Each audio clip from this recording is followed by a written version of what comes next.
the video lectures soon? Can you post the videos soon? Not the first lecture. You need to come on. What about Wednesdays? Yeah, uploading. It's uploading right now.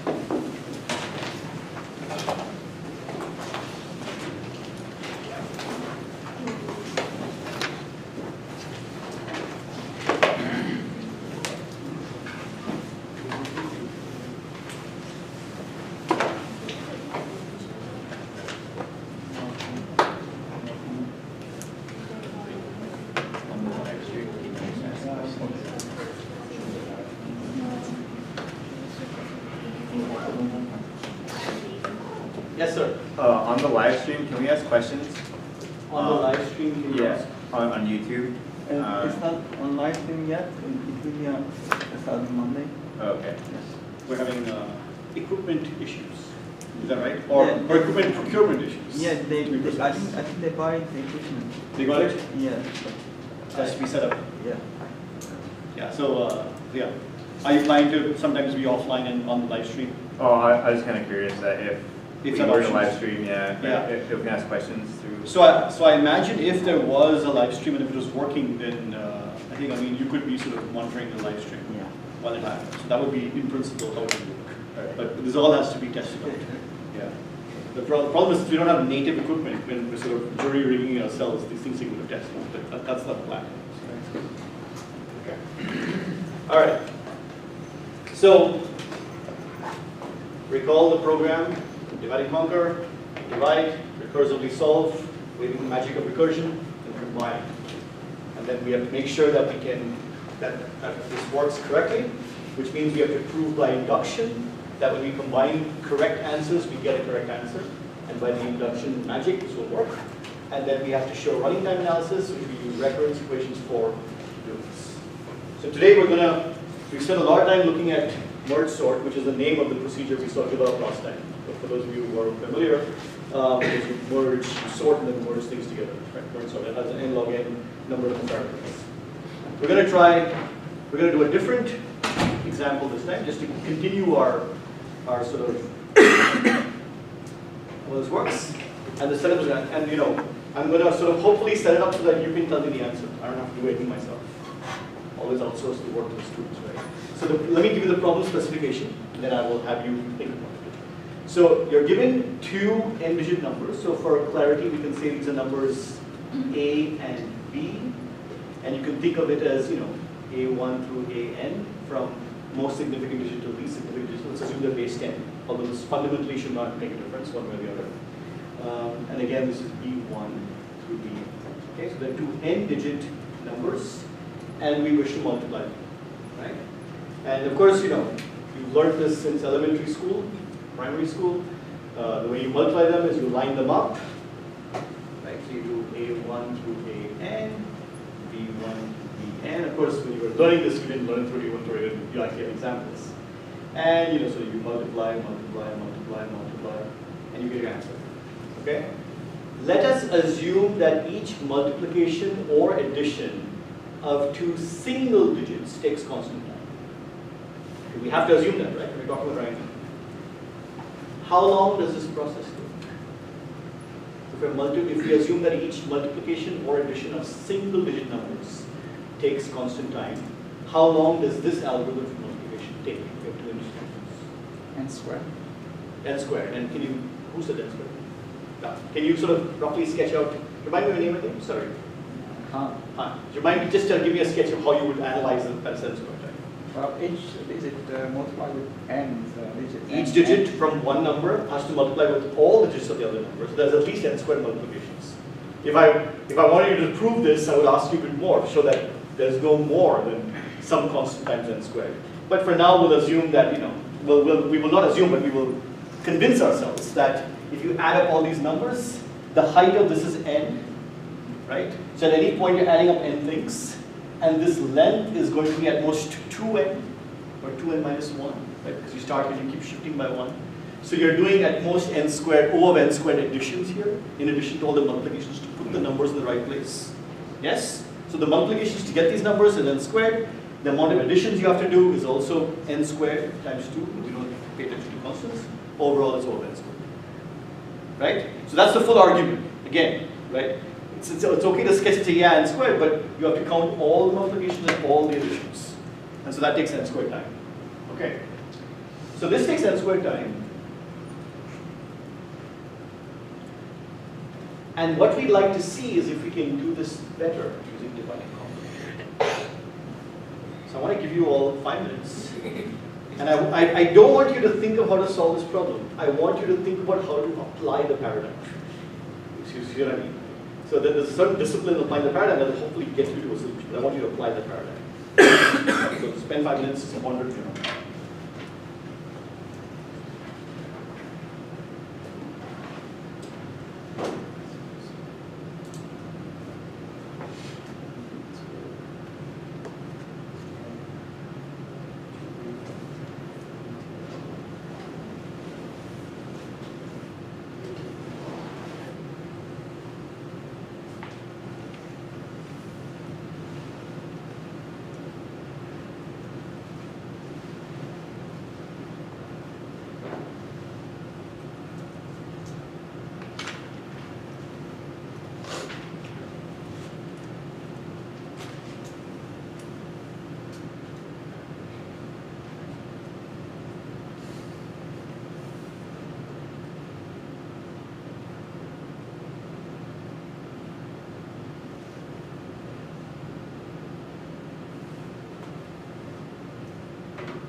All right. So I'm not expecting or requiring or needing full answers, but let's just look at the first part. How do you want to divide up? If you this is the input, if you want to do a divide and conquer solution. Any thoughts on how you might try to divide up? Yes. So we could keep one number as this and take the second number B Yeah. and then divide it into Two parts. two parts. How would you propose to divide it into two parts? Here I think the order is important Okay. because Yeah. there is an has some significance and an minus n. So So how would you do it? as like without sorting them. Right. So you just sort of sequentially. So what would you do for B? N by 2, N by 2. So the first n by 2, the next n by 2. Okay. All right. All right. So the proposal 1 right here is keep A and divide B, and we'll write it as sort of let's call it B1, B2. Okay. Let me go one step further. What would you do next? What is the recursive step then? Again, go on dividing. No. Remember, it's divide, recurse, and conquer. What's the recursive step here? So we call the recursively for A and B1, and then once that's called, again divide. No, we're not doing any more division. We're only allowed to conquer at that point. So now we do A times B1. Okay, and then we call A times B2. Then what do we do? What's our conquer step? We've done this recursively. By magic, somehow it's happened. Now what do we do? How do we merge these two solutions? And if you haven't thought that through up to that point, that's fine. But what I'm saying is, in order to have a complete plan, you have to then think of how you're going to combine the answers. Otherwise, at some point, if you get stuck and say, wait, I can't combine them, then you need to go back and say, did I divide them correctly? For combining them, we need to add them depending on the, like if we look at. Give me a procedure. Don't give me words. Give me a procedure.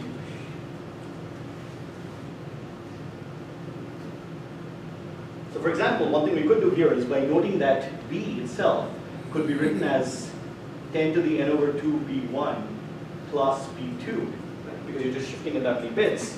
When you multiply, you basically want to say that you're going to do 10 to the n over 2 A times B1 plus A times B2. That's how we would combine. Right? This first step is just a shift operation. Right? So this takes linear time, and then you have the two recursive steps. What do people think of this proposal?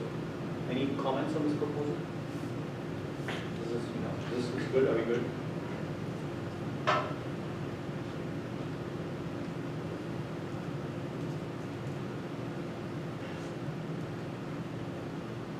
So I have one comment on this proposal. Remember the recursive step? You have to supply to the recursive step. It's the same program. You got to supply the same things you do the input. There is one difference between the specification to the program and the specification to the recursive step. Can anyone see what that difference is?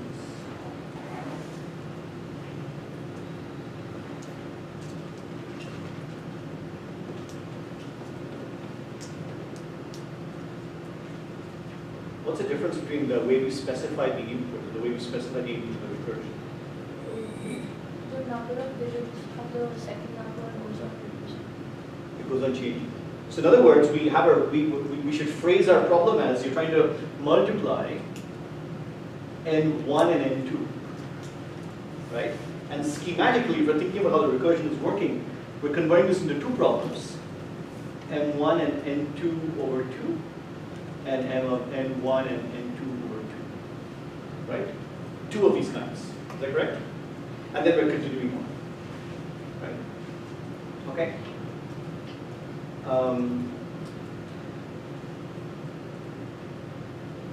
Okay, so what next? Are people happy with this? Shall we go ahead and try to analyze it?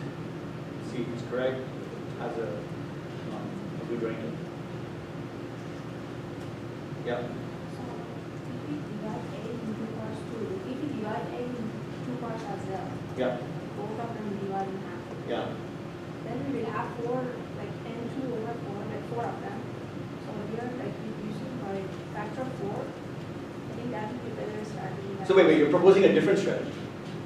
But we haven't analyzed this one. So I thought this time we have to strategy. Pardon me? I thought that if we want to go analyze it or we want to propose unity. Sure. I mean, and in fact, I do want to get to that strategy as well. That's a different strategy. But we have one. Let's look at it. I mean, when you are, when you are solving a problem, you're going to come up with many different strategies. You should try each of them, see how they work, and then try the next one, see how they work. So the next one, see how it works. Otherwise, if you come up with too many strategies, you don't try any of them. You have this whole bag of strategies, you don't know what's going on. So let's analyze this one. Can we analyze this? So how should we do this? So are we can write this down, but my sense is that correctness is not going to be a big issue for this procedure. What do you think? So in particular, it is literally true that A times B is equal to this. This is just basic arithmetic. I mean, that's not, I don't think, controversial. So just that very fact means that we will, if we correctly add them up the way I just said to add them up, we will in fact get the correct answer. So as long as the recursion is being done correctly, we should be fine. Okay. So I'm hand-waving the correctness part, but I'm pointing out that when you have to write the proof, it should be very easy because all you need to point out is this fact here. So let's look at the analysis of correctness. Right? And already we're going to have a bit of an interesting problem here because now we have to say, okay, what is the running time? We have these two parameters. We want to find the running time of t and n. But in general, we need to look at the running time of t n1 and 2, right? And so notice that we're going to call two instances of one size smaller.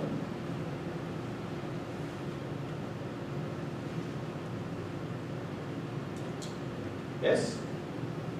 And then we're going to do a bunch of additions. How long will that take? Well, we have to shift. So we have to shift everything over. That's this. That's going to take n time to switch the answer over. This answer, so by the way, when you multiply two n-digit numbers, how long could the final answer be? Could be 2 up to 2n minus 1. It could be almost double the length, right? It's being quoted. Two things, you got 9, 9, 9, 9, 9, 10, 9, 9, 9. Just roll it. Okay. So it's going to be, you're going to have to shift over something like n operations. That's going to take n time. And then you have two things which are, almost 2n length that you have to add together, which you said will take, linear time. Okay. So there's going to be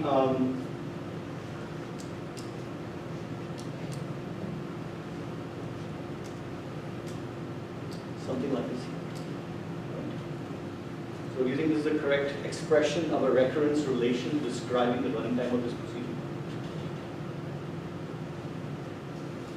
Yeah? Okay. Unfortunately, we can't use the monster theorem because we have two parameters here.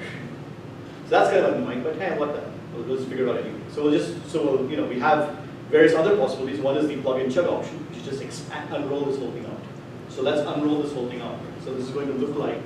So let me be careful here because I was a bit sloppy. This is not O of n. There's no n. There's only n1 and n2. So if we want to be precise here, this is actually this is n2 over 2.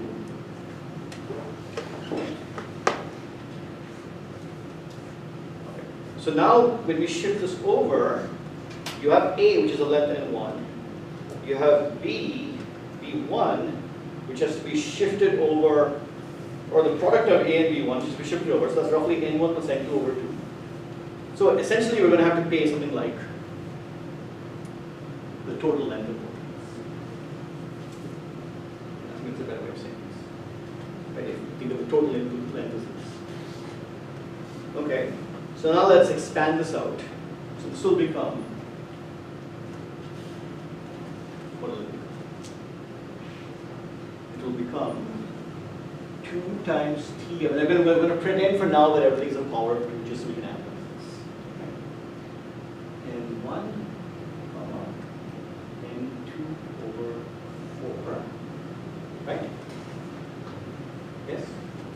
Well, from the beginning, you said b equal to 10 to n over 2. I think n should be n because n2 over 2, which should be n2 over 2. but not over 2, because b is n digit number, so you have to multiply with 10 times the 10 to the power of n plus. So I have a solution for just this problem.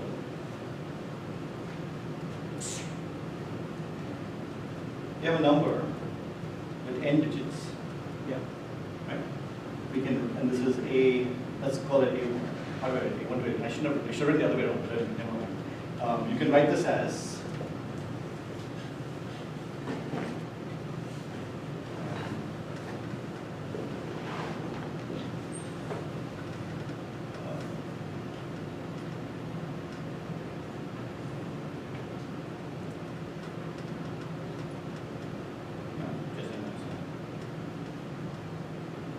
right? You agree? Sorry, you can't agree. Now you agree. Yes? And I go from 0 to. Yeah, I goes, well, I goes from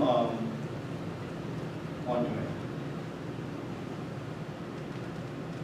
Right, it's think of the n case, right? If this is n, you want this to be 0.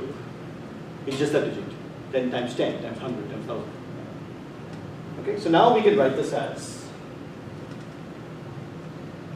I is equal to 1 to n over 2 plus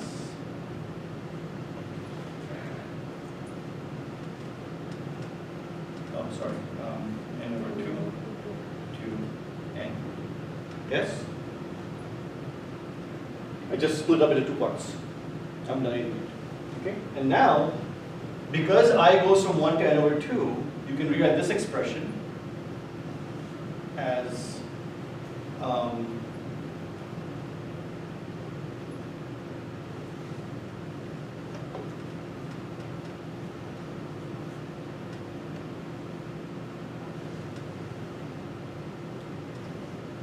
right, this is that, right?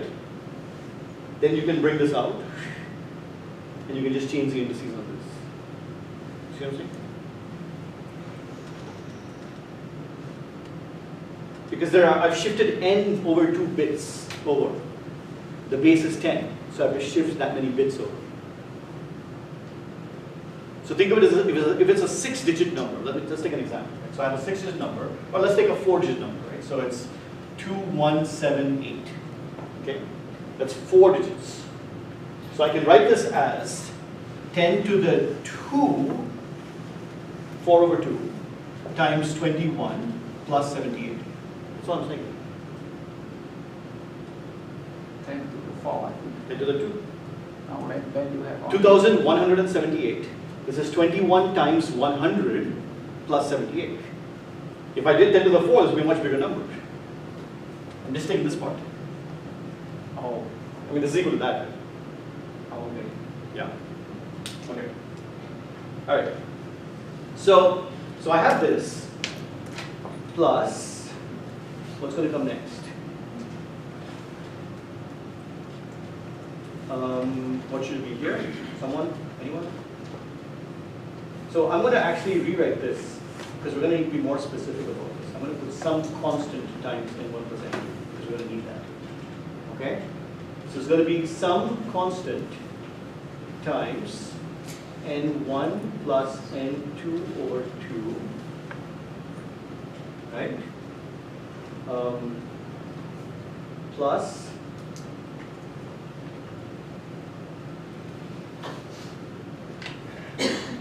yes? Okay. Which is going to be equal to, what's it going to be? 4 times t of n1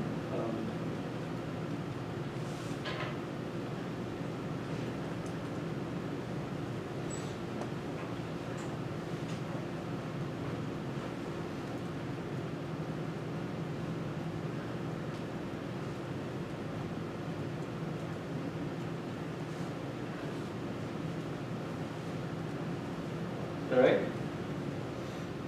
Have I got this correct?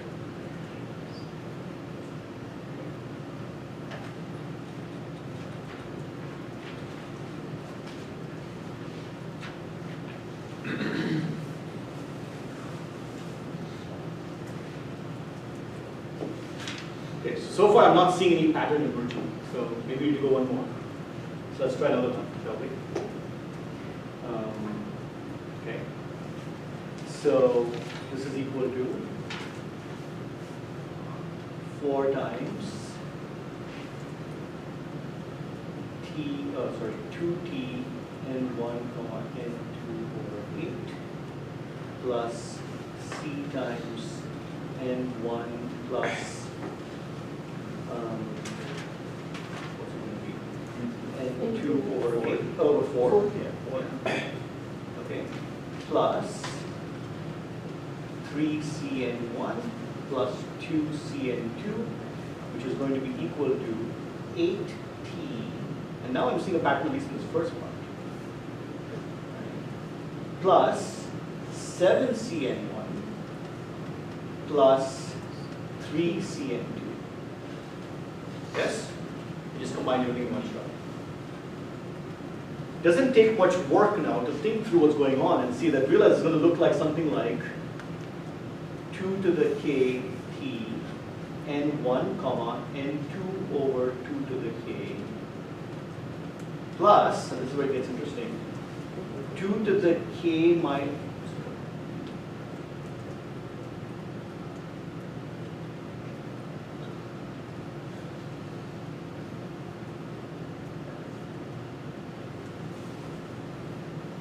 this is what I claim is going to look like. And you can just verify this, in fact you can verify this by induction, or you can just see what's going to happen every time. If you expand this, you'll get exactly the next one. Okay? Now where will this stop? If I keep doing this, at what point, what is the base case for this recurrence? So we didn't say this in the algorithm, but the base case has to be when b just goes to 1. And at that point, how long is it going to take? At that point, it's going to take n1 time to multiply all the way by that 1 to 2. Right? So we know this will keep going. This will keep going till n2 over 2 to the k becomes 1. When will n2 over 2 to the k becomes 1? When 2 to the k is equal to n2. Okay, so this will stop when k is equal to log n2. Right? At that point, this will become 2 to the k, which is n2, times t of n1 comma 1, plus 2 to the k minus 1, so that's n2 minus 1, times c times n1, plus log n2 times c times n2. And I don't need to point this out to you that this is already greater than or equal to c, this is already in the realm. I'm going to highlight these two things. Look at this expression here and look at this expression here. We're already at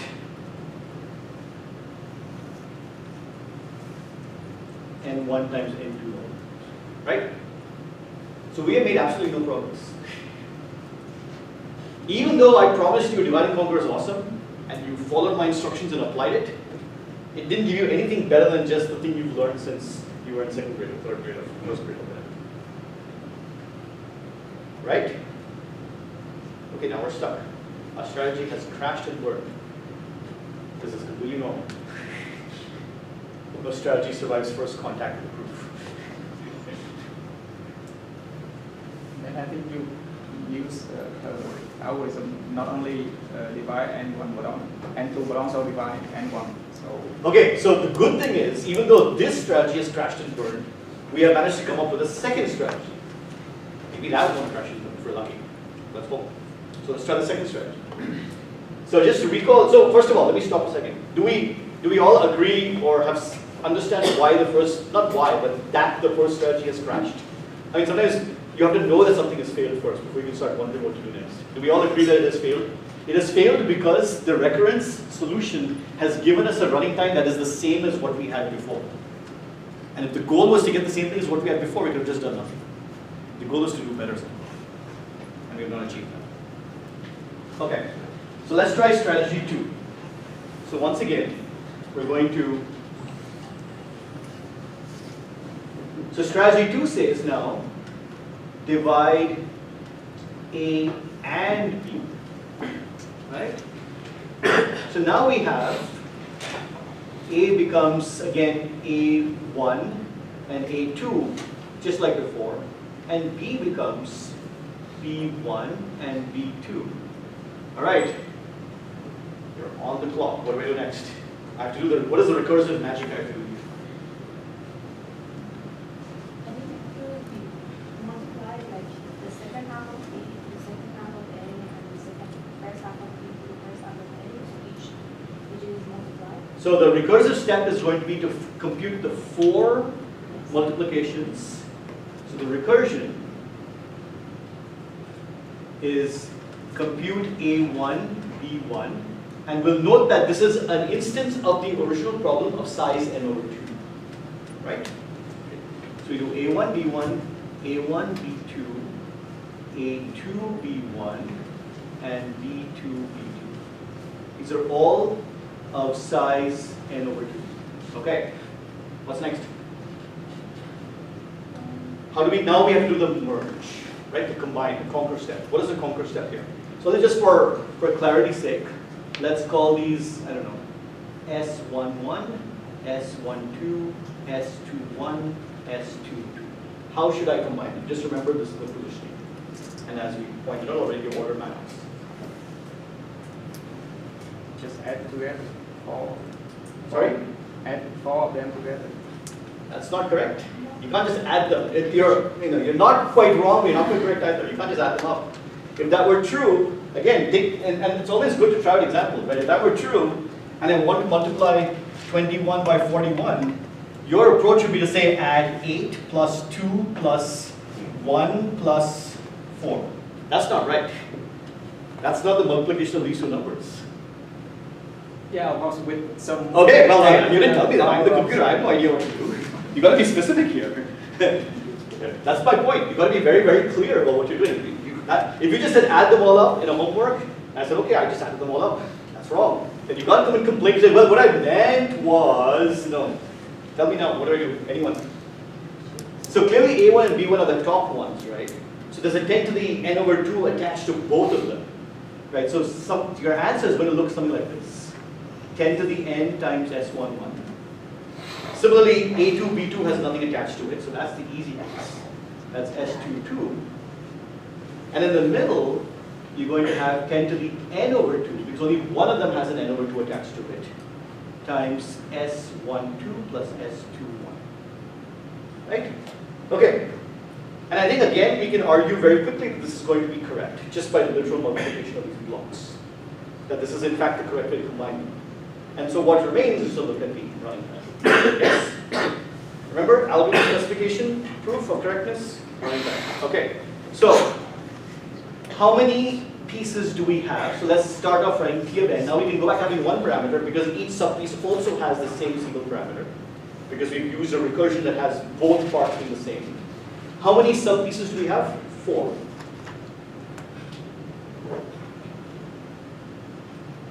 Once we get those 4 parts, how long does it take to combine them? It'll take linear time. Because each of those subpieces is going to be of length n. Because n over 2 times n over 2 is going to be of length n. So there's going to be some constant times n. Now we have a recurrence that actually does look like something the master theorem tells us we can solve. Right? So if you go back a long, long way to the master theorem, what it said was if Tn is A, Tn over B plus f of n, one of these 3 cases apply. In our case, A was 4 and B was 2, f of n was linear. A quick check will tell you that the answer here is the first case. That's the case that applies there. Because 4 times n over 2 is more than n. And so the answer is going to be, and you can just read it off. This is a very nice property of the master theorem.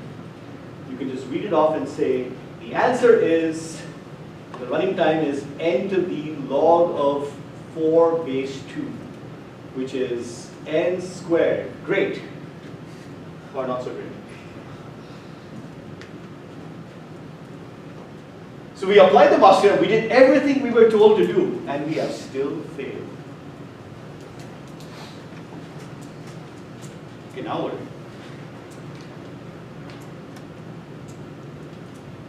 So for the sorting, everything kind of worked out nicely. We divided, we merged, we analyzed, and life was good. We did the same thing here, but it didn't quite work. And this is where, remember I was telling you last time, the recurrence can sometimes tell you what you need. This recurrence has 4 recursive pieces, each of size n over 2, at which point the master theorem says it's n to the log of 4 base 2, which is n squared. If you want to get this number down, you have to get this number down. If you want to get this number down, you've got to not call so many recursive steps, but divide them up differently to do something. That 4 and the 2 is not working. And that's where now you have to start, you have to stop applying a formula and start thinking. And start saying, where is some potential advantage that I can gain from doing this? And if you look at the problem, it seems completely insurmountable. Because I have to find those 4 multiplications. There is no way out. If I don't get these numbers, I'm in trouble. There is no way I can claim to have an answer to this problem without all these 4 numbers. So this seems completely hopeless. Until some very clever person made this observation, a guy called Karatsuba, a long time ago, that in fact you don't quite need all 4 numbers. This is where things get really interesting. Look at the way I wrote this. I have S11, I have S22, and I have S12 and S21, 4 numbers. But these numbers are combined. I actually, technically speaking, need the sum of these 2 numbers. I don't actually need these 2 numbers.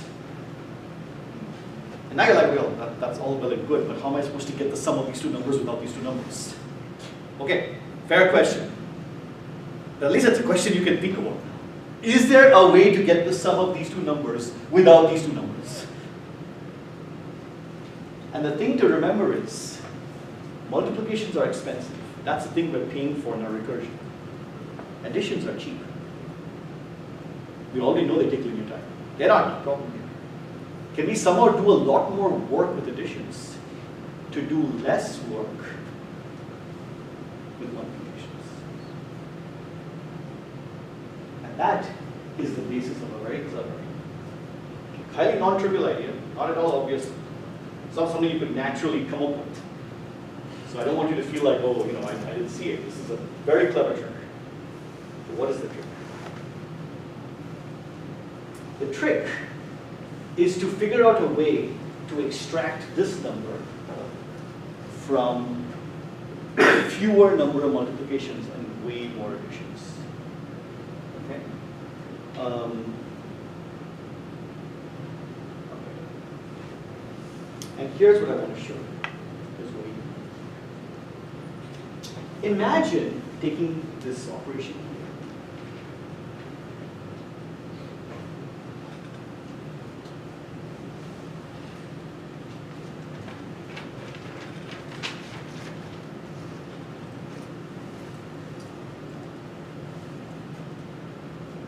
Okay.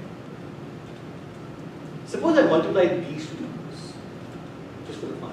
I'm not doing any algorithm, I'm just playing, doing some algorithm. I get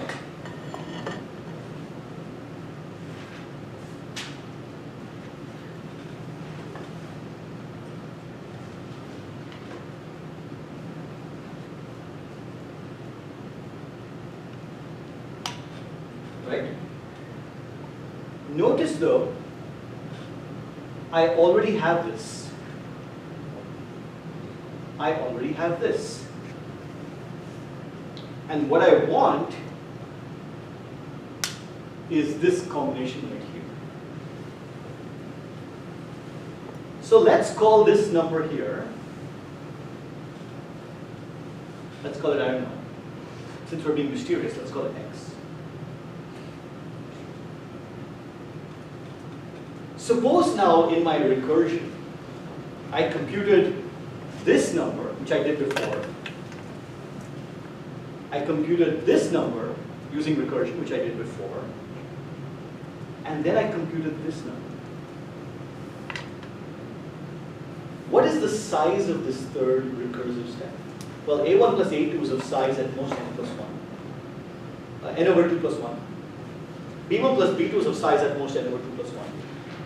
So this is a recursive subsystem of size n over 2 plus 1. Right? So that's still just like the others. And now in order to compute this quantity here, I can merely compute it as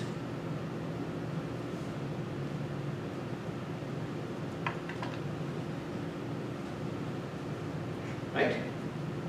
I've done, so now my recursive step is, instead of computing 4 multiplications, my recursive operation is step 1, compute this, step 2, compute this, step 3, compute x, step 4, set s12, comma 21 is equal to x minus a1, b1 minus a2, a3.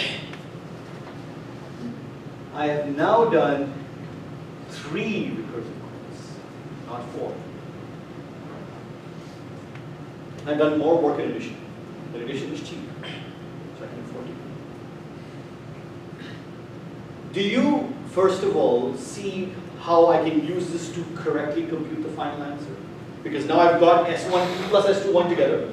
But that's okay, because all I had to do was get the combination here. I didn't need them separately. Which means that now my new recurrence is going to look like T of n is equal to 3t n over 2 plus 1 plus some constant times n. Okay. And once again, I'm going to wave my hand, and I'm going to stop waving my hand next week. But for now, I'm going to wave my hand and say, this is more or less like having n over 2. Even though it's not quite. But I'm going to show you why I can formally say that it's the same thing as having n over 2. And now I know, just like before, that my final answer is going to look like n to the log of 3 base 2, which is n to the 1.59 something. I don't know, but it doesn't really matter. If you never thought you could have algorithm running times that look like that, you'll see many more of these things. But we made a significant improvement. We've gone down to 43. You could say, well, I'm an overachiever. Every good algorithm should have running time of n log n. That is, what's the point? What is the meaning of like running time of n log n runtime? So let's ask this question backwards. What recurrence relation would you need in order to get a running time of n log n? Well, the answer is, if you remember your merge sort recurrence, that number up there would have to be 2. It would have to look like you did 2 multiplications on numbers of size n over 2 in order to get n log n. And again, like I said before, this gives you a plan of action. If I want to get down to n log n, I need to get that down to 2. That's going to be a lot harder. That leads you to fast Fourier transforms, and we probably won't cover that in the class. Unless you all beg me, which I really want to tell you about, but I feel like it would be cruel and unusual punishment unless you actually want to do it. But it's a beautiful, beautiful proof that allows you to get n log n. But with a simple divide and conquer recurrence, that's a more complicated divide and conquer recurrence. But there's a simple divide and conquer recurrence with this coin, where you observe one piece of magic. This idea, okay, I have to get from 4 to 3. Can I be clever and do less work in my recursion? You can.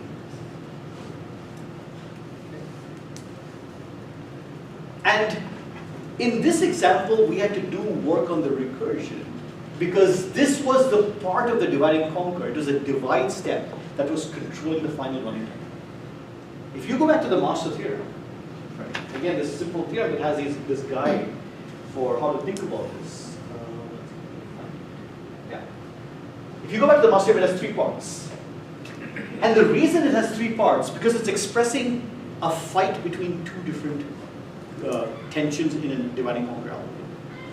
there is the idea of the divide, where you break things down into lots of tiny pieces and put them all together. And then there's a combine, where you put things all together.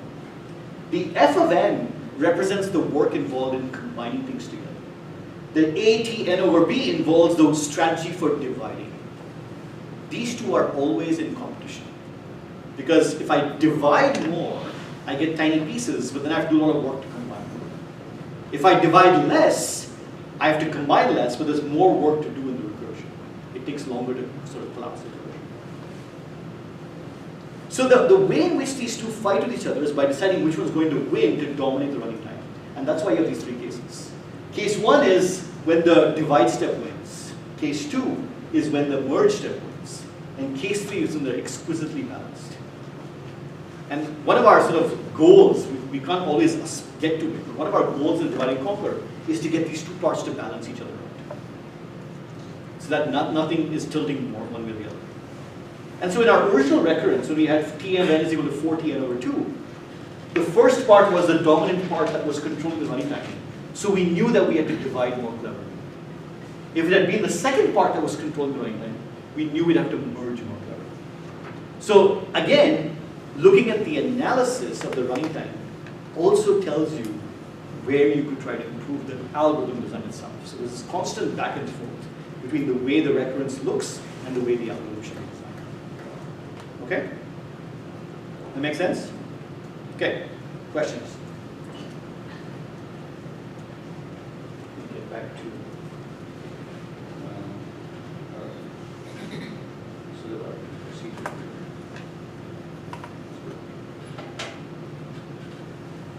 Yes.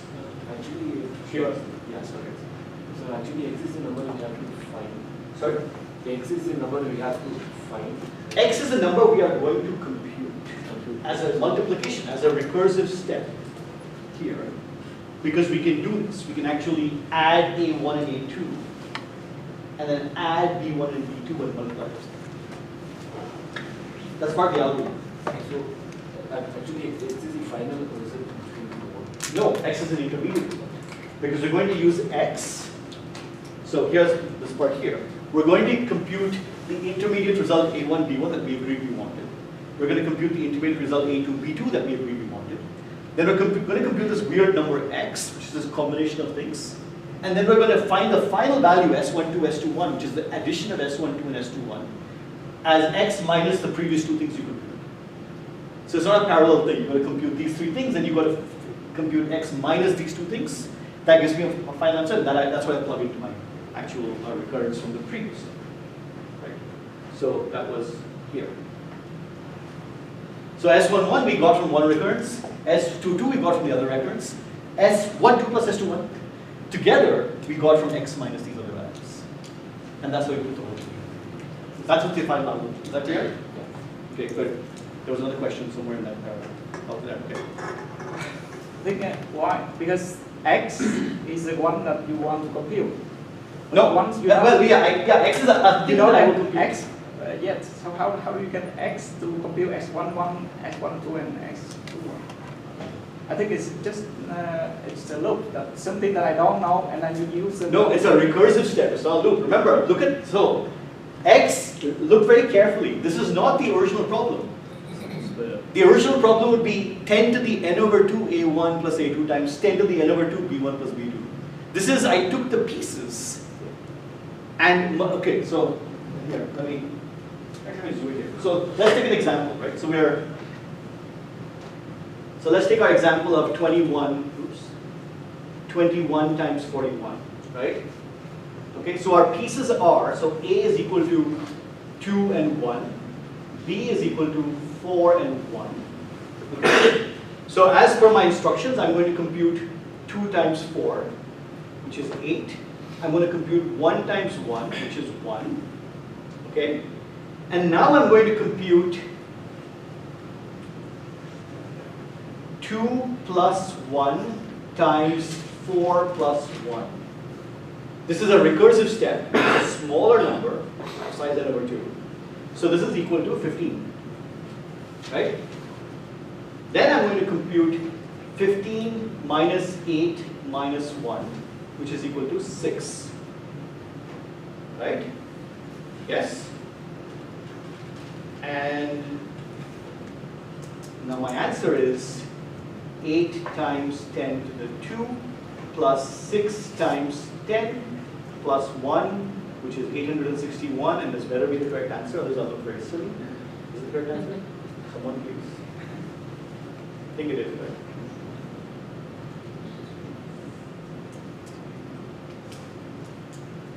Yeah, it's sure. Yes, it is. Yes. But you see what I did there? So I did recursive multiplication 1, recursive multiplication 2, do some additions, and then do recursive multiplication 3, do some more additions, subtractions, and then combine answers. And by the way, this is a good exercise to actually figure out what's going on in the algorithm.